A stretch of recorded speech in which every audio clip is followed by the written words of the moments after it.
Well, hey everybody, I'm Jan Erickson from Stepping Aside, and welcome to As Above, So Below, a rune and tarot divination for Thursday, the third day, I guess we are, of November 2022.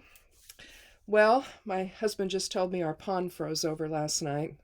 First time so far. Since winter hit, let's see, when did it start snowing? Well, it snowed, I think, on the 1st. Yeah, it snowed on Tuesday. It was snowing a little bit yesterday when we took our ballots to the ballot drop-off box. We have vote by mail here in Oregon, but last time we did that. We took it to the drop box. It's up there by the library in the parking lot there, and that was cool. So we just decided to do it again that way. So hope everybody else is doing well. The cough is hanging on, as you see. Probably should get some Kleenex out just in case. So let's go ahead and look at today's esoteric influences for the third.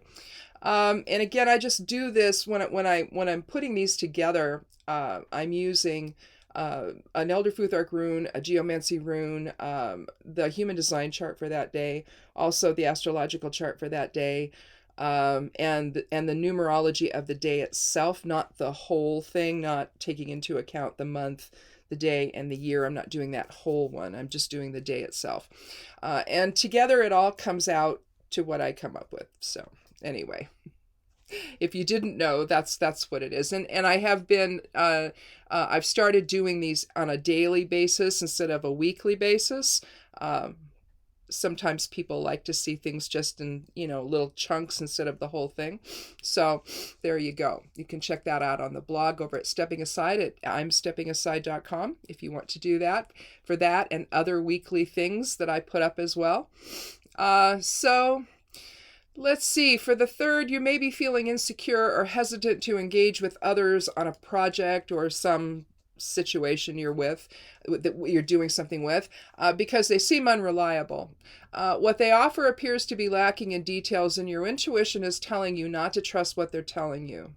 Your existentialist view on things requires you to take responsibility for the choices you make, and you're unwilling to engage until others do the same. So you're more apt today to move forward with your own goals and objectives instead of trying to wade through someone else's disorganized lack of vision.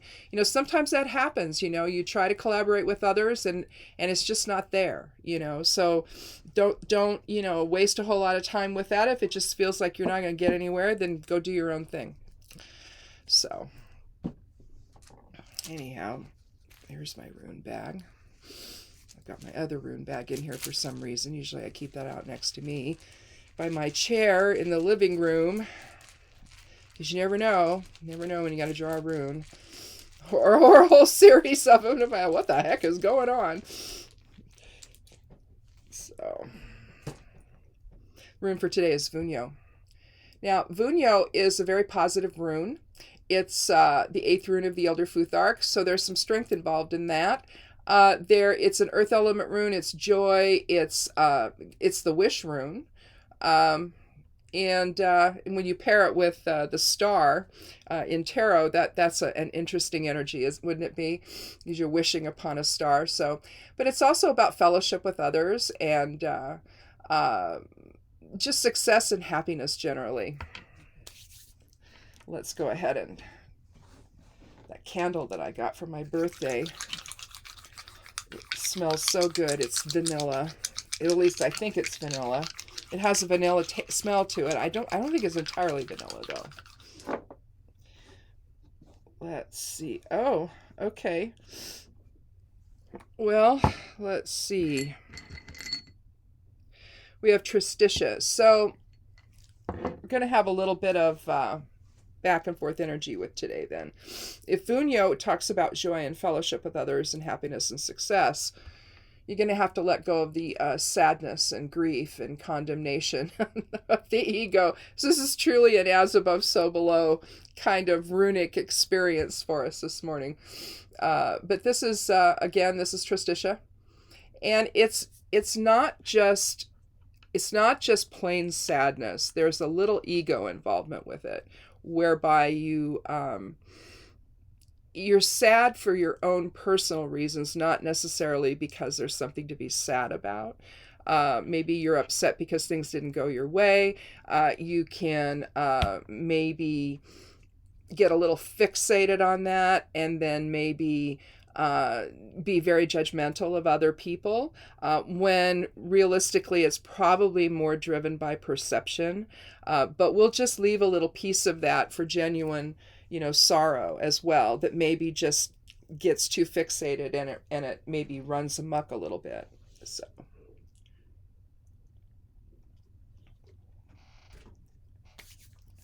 So let's go ahead, though, and see if we can get a little more details.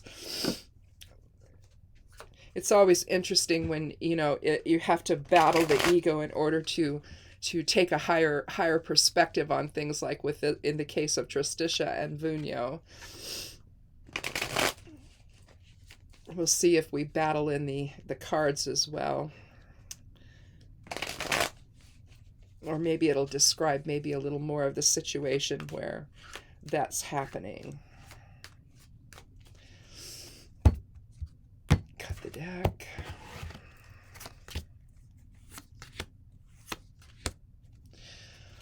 Well, this is interesting. We have two cards from swords, so right there, there could be like an argument going on, or a battle of intellect, or something like that. In terms of Tristitia, the 5 of swords and the 7 of swords, so that's 12. 5 and 7 is 12. 12 reduces to 3. So that's kind of interesting. And then the Ace of Cups in the center, the beginning of well, that's Vunio, I guess, really, from a higher perspective, trying to maintain joy amidst whatever's going on here, amidst some things that are happening. And so, yeah, that could really, that really could. Tristitia could involve the 5 and the 7, and Vunio could be involved in the Ace. But this is interesting. Here we see some sketchy brown clouds in the sky. It's daytime. You see, are those, I'm not sure. I think that's part of the clouds that probably didn't get painted in there. But here you have a guy who's holding 3 swords. 2 are on the ground. There's been some kind of a war of words, an argument, or some kind of battle here, some kind of conflict. You have one guy who's over here by the water. The water isn't completely smooth. You see a little bit of movement there, so still some choppy emotions. The emotions are still there for him. He's holding his head like he's bereft or something, like he's very upset. You've got the other guy there who's got his cloak over his shoulder, and he's focused on the guy who's upset. He looks like he's taking a step toward him, so maybe to try to go and help him through whatever happened. But this guy clearly won the argument, and he seems pretty pleased with himself in doing so. 5 is about change. It's about protection, freedom versus restriction. So, something's happened here to change the dynamic intellectually, communication-wise, between these guys. You see the dual line here next to the water's edge. That's that line of demarcation I talk about, where kind of like that's then, this is now. So the waters are settling, it looks like, but, he won, but what did he win? You know what I mean? It's one of those things. It's like, well, he won maybe, but if these were 2 friends, it's at the expense maybe of the friendship, maybe. Swords is an iffy thing. It can be very dynamic. It can be very, very much about justice and balance and all of that. But it's also like with the 3 of swords, you're looking at a 3 swords piercing a heart. And so you're looking there at betrayal. So it's really about managing the monkey mind in a way, and trying to keep the self-talk in a positive direction. In fact, maybe just not engage in the self-talk at all, because it really doesn't get you anywhere, right? You either start going one way with it or going the other way with it, and both ways really don't take you where you need to go, right? So you kind of have to be a little careful. The sketchiness of the brown or the grayish clouds, really, they're really more gray than brown. They although they seem to be dissipating and breaking up, they're still there. So whatever happened is gonna still hang on. And again, that's kind of Tristitia in a way, in a very real way, really. Now, what we have here, in fact, we probably could have put this at the end, but it doesn't really matter. But what may have happened here, now I used to interpret this as theft of intellectual property, right?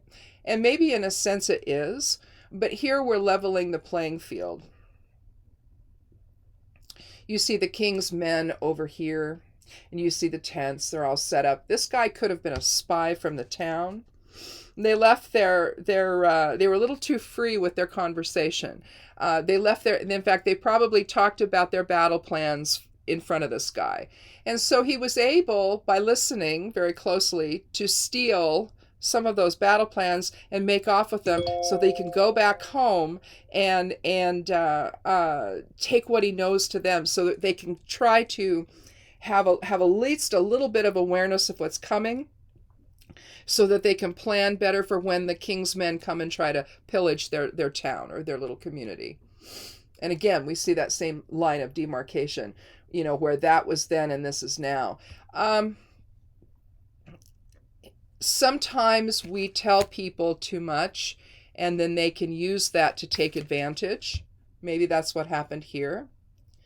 If we were to keep more of our own counsel, maybe we would not put ourselves in a position where others can then use that against us, take advantage of us, or what have you. I don't know if any of you have ever been in that situation where you realize, oh, I shouldn't have said that.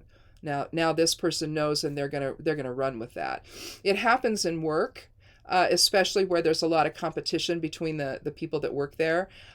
Maybe you've got an idea that you are planning to share and you're very excited about it. So you tell your coworkers and then one of them goes and owns it, right? And is the one that talks about it to the boss. And they're the ones that get credit for it. So I'm wondering if there's a little bit of that's going on here as well. And then the conflict that happens, maybe the person by the water is the one that maybe said too much, got excited about something and shared it, and now the other one is just taking it and is the one that's victorious. With swords, there's an element of victory there. It just depends on how that plays out as to whether or not that's good or bad. But that could be what some of this Tristitia aspect is all about. And so with the Ace of Cups, you see the Dove of Peace dropping the disc in there.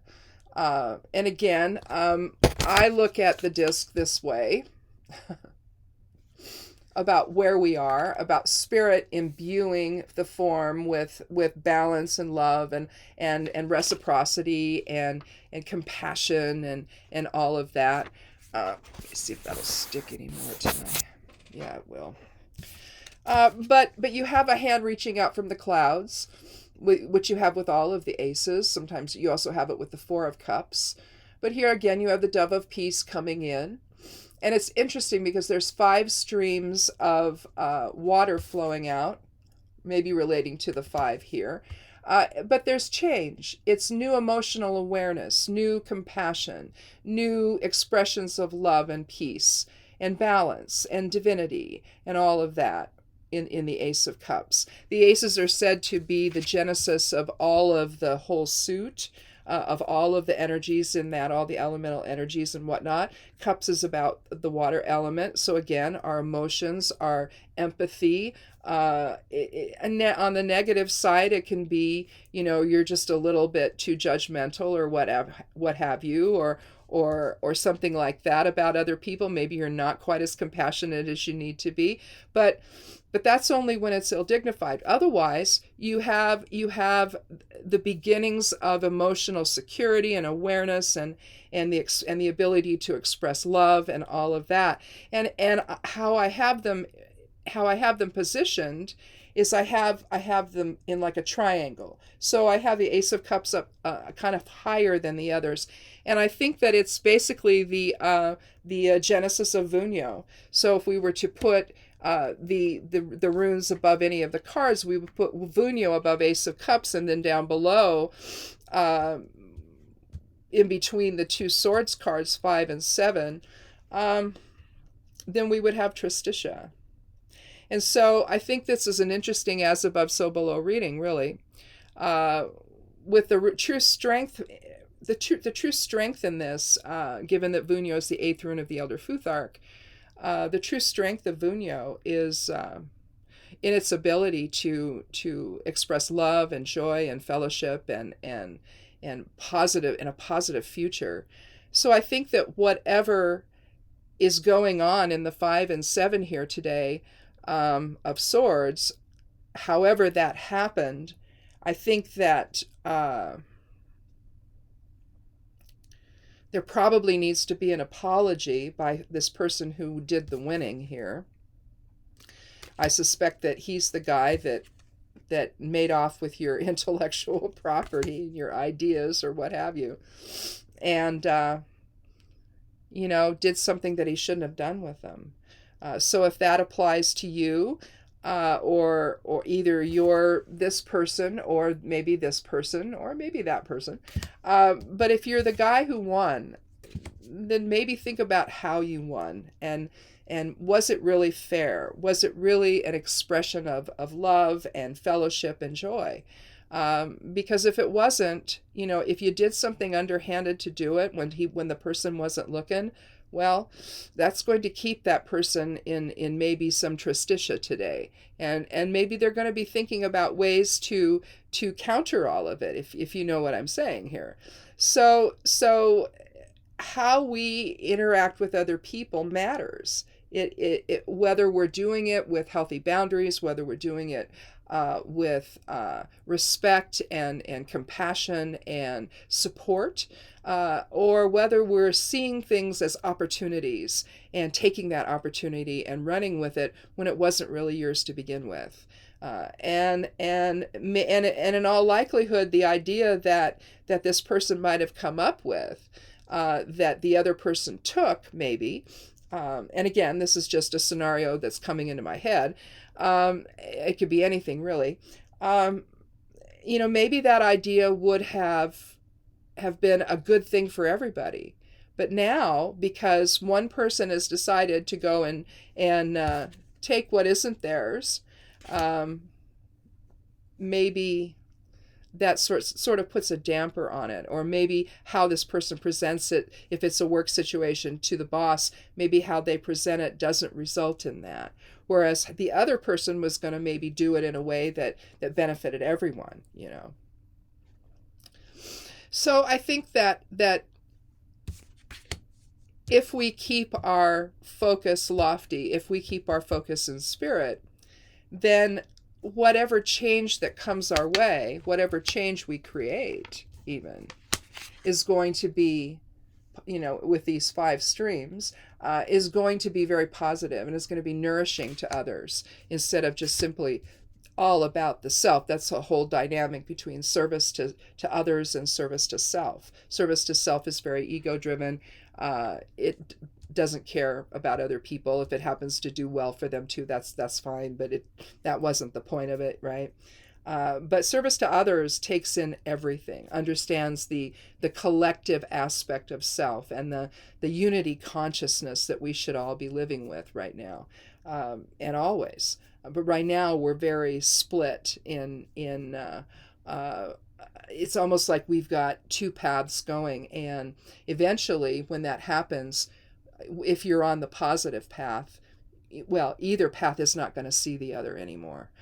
They're going to be so consumed on the negative path that they're just in their little, conflict, and it's this ego-driven kind of thing. And the people on the positive path, sometimes they refer to that as timelines, but on the positive path, I don't know that I really think of it that way.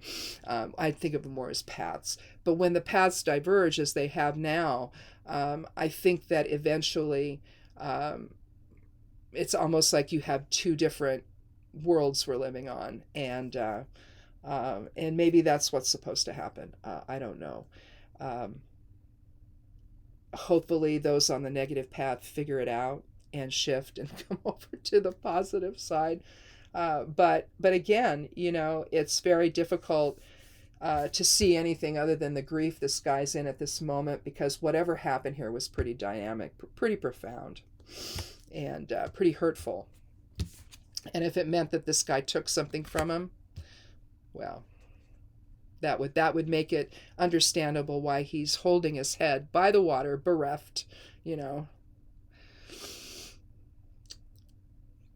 So again, I think that the answer is living in Vunyo, and also in the energy of the Ace of Cups, where we have a genesis of something new, where we can rethink how we are to other people, how we interact with them, what our motives are. Are they pure? Are they self-directed? Is it only about self-interest? But anytime you have an ace, you have this ability to change and to take a new path. And I think that that's what this is suggesting here today. So I think that's it. I think we did it. I don't think we need another card. We're talking the suit of air, or the element of air, and the element of water, trying to balance intellect with emotions. And unfortunately, the strength of the Ace of Cups will overshadow both of what's happening in the 5 and the 7, but there's just a lot of focus here with the 5 and 7. You can kind of see it when you look at them together. Something selfish happened, and involves this guy. So anyway, thanks for watching. I wonder if it will snow again today. I don't know if it's called for it, if it's just going to be cold. Something attacked one of my roosters night before last, and his comb is pretty messed up. The other one seems fine. There was blood all over him, but he's not injured anyplace else. He finally came out of their house yesterday, probably around noon, which isn't like him. Usually he's out before that. But George is usually out all the time. But it was the Rhode Island red that got attacked. We heard it. It was around 4 a.m, and my husband went out there but couldn't see anything. George was out. And see, chickens can't be out at night. They can't see. And so it was pretty dark. So the sun hadn't started coming up. It was only 4. And he's not out yet this morning. George is, but Rudy's not. And he's still, kind of pampering himself, I think, for a while. He should be fine. Like I say, it doesn't look like he got hurt any other place, but something got in that little house that we have for them, for the boys. They're in a separate run. It's right next to the girls. It's right adjacent. There's just some fencing in between. But they have their own coop, because there's like over 25 hens, and then the boys sleep separately. They have their own house. And they usually get along, but sometimes they don't. I don't think it was a scuffle between the two of them. It does appear that something got in there, and we don't know what. Couldn't tell. And fortunately, it wasn't able to kill the chicken, the rooster. That was good. But it's right outside my bedroom. I mean, right next to my bedroom. So, it's almost like we sleep with one ear kind of tuned to the birds to make sure that, they're fine. We had one night, we think it was a skunk that came in. It could have been a raccoon, but we think it might have been a skunk. And there was some wounding there as well. So, and I suspect that the skunk got probably most of it, but whatever it was that came in. But there's a lot of predators around here, and you just never know. So I think we're going to be closing the hens up at night for a while, just to be sure. But anyway, lots of excitement on the little farm we live on. So hopefully your days are not quite, or 4 o'clock in the morning times are not quite that. You're asleep and not dealing with some predator in your hen or in your rooster house. So anyway. Thanks for watching, and thanks for stopping by, and I hope you'll click subscribe and come back and join us again on Monday for another edition of As Above, So Below. Be good to yourself, be good to one another and the roosters, and blessed be.